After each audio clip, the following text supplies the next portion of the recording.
Hello, I'm Tony Airwood. Today we're going to teach you about making control panels. Now, why am I teaching you? Because that's what I do. I make control panels. I make control panels and ship them all over the world. We make the Williams control panels, and right now I think I'm the only person in the world that actually makes these for customers. It takes 5 days to make this control panel. And that's not including the art. This is what they look like when we're done with them.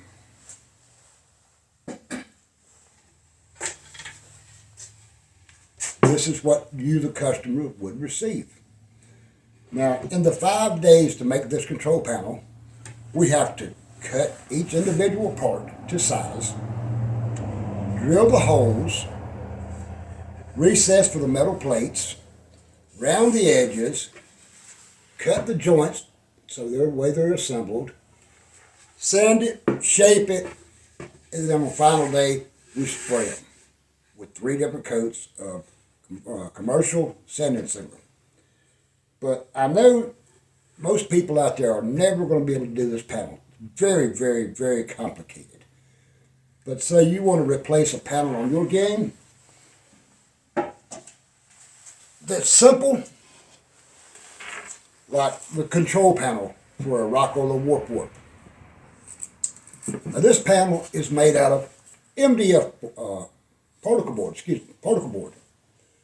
But as you can see, it's seen its better days. It's got chips and dings. The particle board is just rotten and coming apart. So you wouldn't want to go and buy a new overlay and put on this. You would actually need to build a new one. And that's what I'm going to teach you. So stick around. I hope you enjoy the video.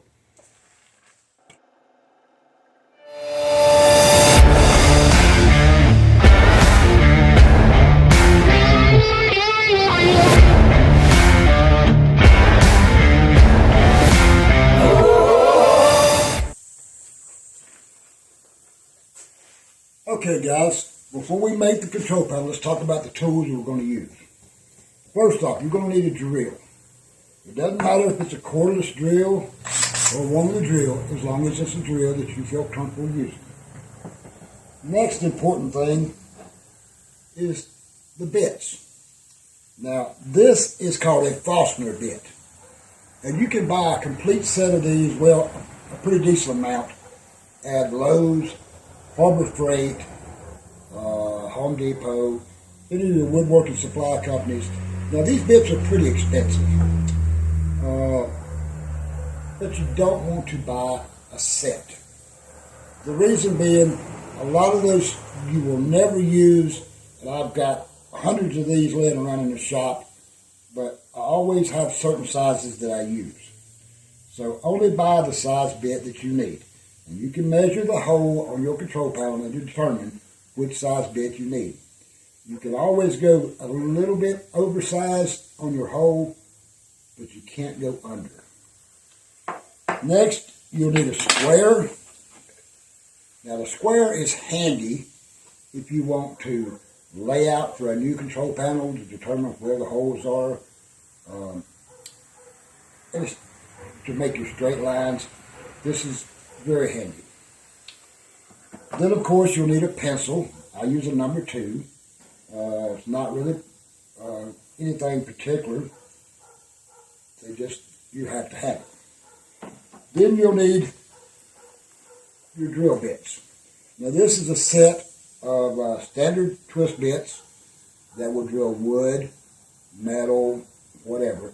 And I buy this set at Harbor Freight, and they're like $20 for the whole set.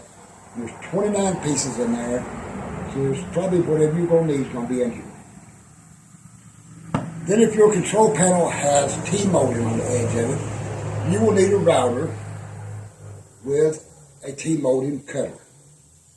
Now, I showed this in my first video. These are very dangerous, so be very careful with them. But if you don't need it, you don't have to buy it. The cutter bit itself is like $25. And I get mine from tmolding.com. That way I know it fits the size T-molding they have. And this one is at 3/32. And you have to order the arbor separate and the bearing, and all told you'll have about 50 bucks in just that one bit. So be careful with the bit, don't damage the bit, and be careful you don't cut your finger off. But on this control panel, we're not going to need this. So we're going to look at the control panel.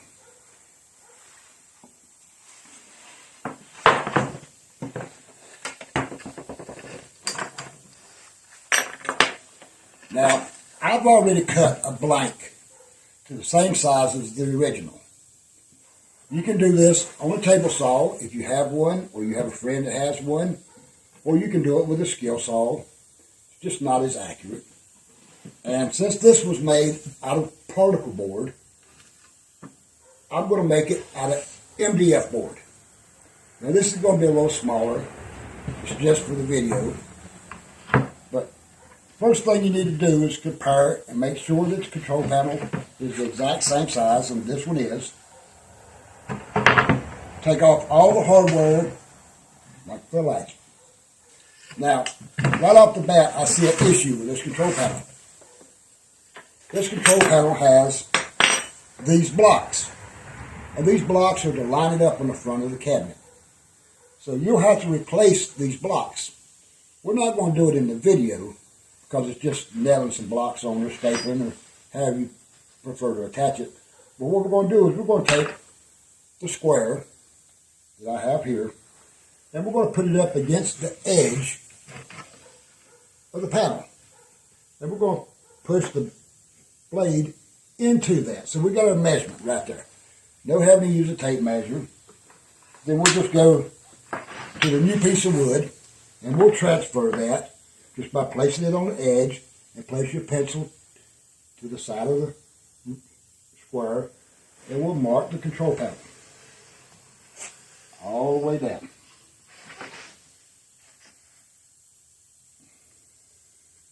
Now, the reason I do this is so I know where the blocks go. If the blocks go too far, it doesn't fit in the cabinet. If it goes too far back, then it sets too far up in the cabinet, and then you have a gap where your bezel is. So now we want to determine where the block is going to go. So we'll do the same process with the square, put it on the side of the control panel, push the blade up till it hits the wood, lock in our square, go to the edge of the new panel, and make a mark. Same thing on the other side, because this should be the same, and it is. So now when you cut these blocks, you put them on those lines. Nail them, staple them, screw them, however you want to attach them. Just always use glue, because you want something to actually bond to the wood, not just the nails. Okay, now that we've got that done, I'm going to take a break here, and I'm going to take these blocks off, and I'll come back. Okay, now that we've determined where the blocks are going to go, I've removed these blocks from the original. So you have to remember that this is the front edge of the bottom. And I'll mark it on the new panel. So that way you don't get confused. So you'll flip this over, and this is the bottom edge of the front. So we'll line this up. Now, if you're copying this panel, it's very easy. I always leave it a little longer on the edge to where I can go back and trim everything up. But what you want to do is take your drill bit,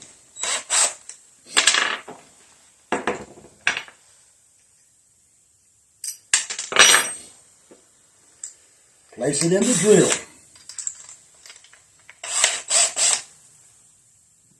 To the same hole that meets the size of your bit, and just start it. Don't actually drill the hole all the way through. And I'll show you why in a few minutes. And we'll do the same process for these. But the process you need to notice is there's 4 bolts here. Bolt holes. These hold your joystick in place. So we're going to use the straight bit, like I told you, that we got from Harbor Freight in this set. And all you want to do is the same process. Go in, mark your hole. Don't drill all the way through.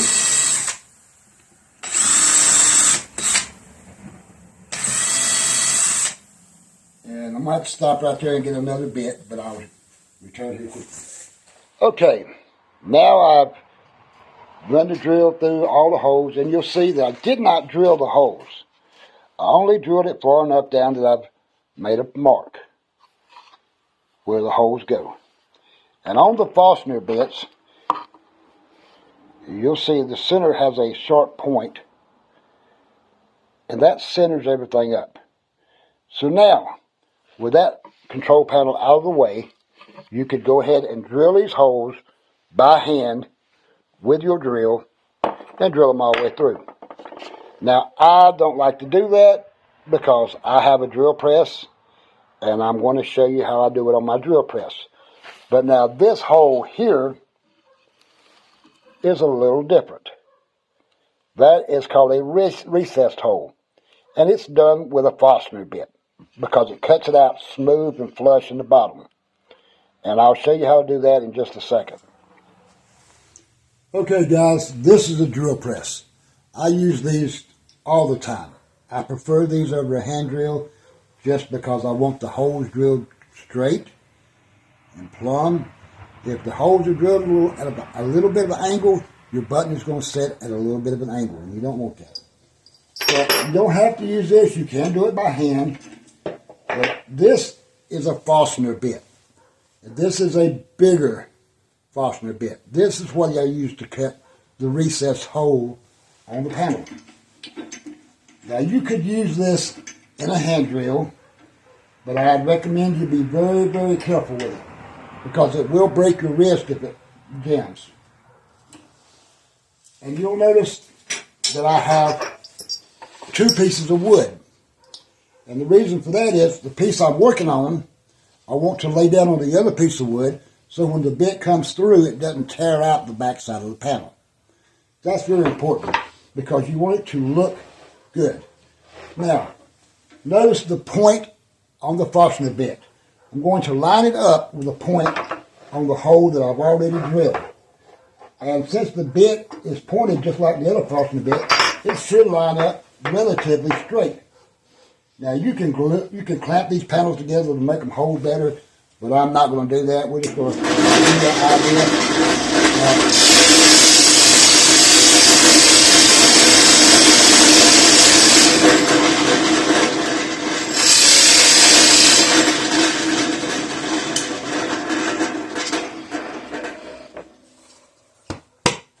As you can see, that is the recessed hole for your dust washer. Now, we're going to go back and drill the other holes the same way, and we're going to drill the center hole for the shaft on the joystick. So let's change the bit.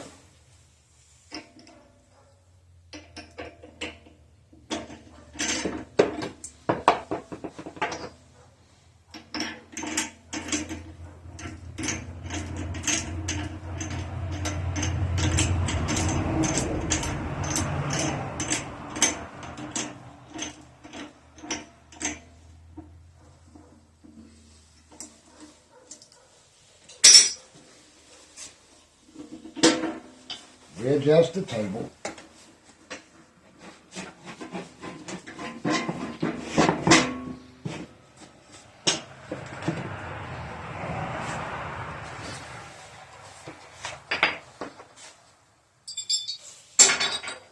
And let's drill some holes. Like I said, line the point up with the already hole made in the bottom.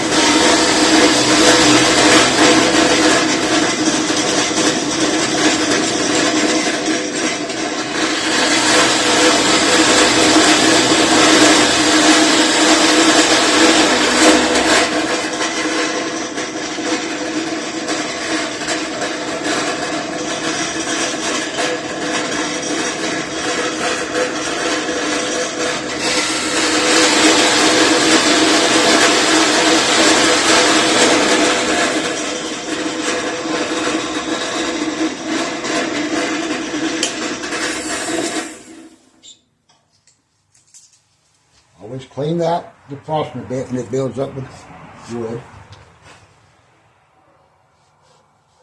And we'll drill the fire button.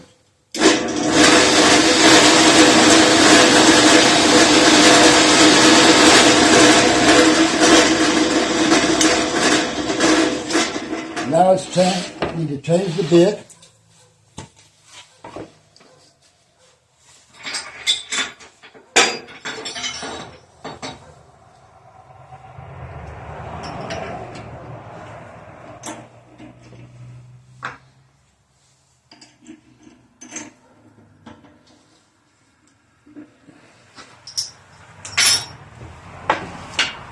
Same process, line it up with the indention in the wood from the other bit, with a point on the fastener bit, and that will automatically square or center up your hole.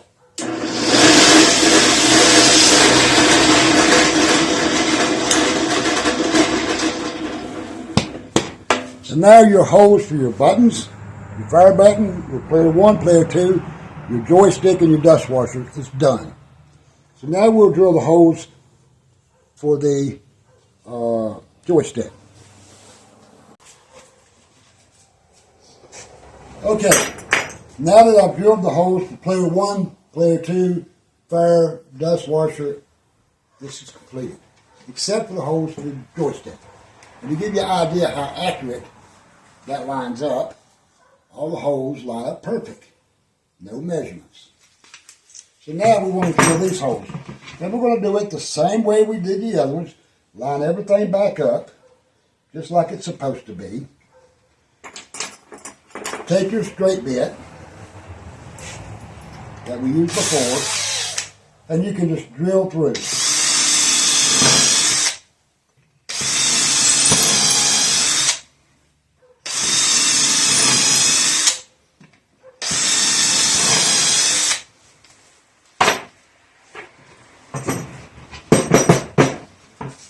And now, aside from a little sanding on the back edge,